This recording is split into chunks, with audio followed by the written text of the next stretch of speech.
Hanggang ngayon magkakasama pa rin, sama-sama sa mga nakais na nagawin. Hawak-hawak ko ang baso, lagyan muna ang yelo. Paikutin na ang tagay, simula na ang kwento. Napakaraming pagsubukan sa ating dumating, pero lalong lumakas at nagkaroon ng dating.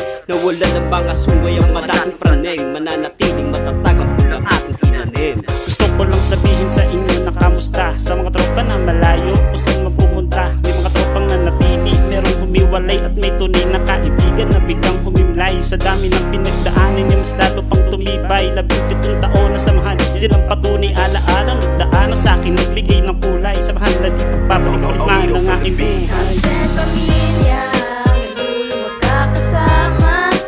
17 taon na ng pagkakaisa. Sa hirap at ginawa, kapit kamay pa. Kahit saan magpunta, tropahan natin ay nag-iisa. Pinatatag ng panahon ng aming samahan sa lansangan ng pangarap na buong karanasan. Ilang taon na rin sinubok ang ating kagupuhan at walang isang nakahadlang kahit sino pa man.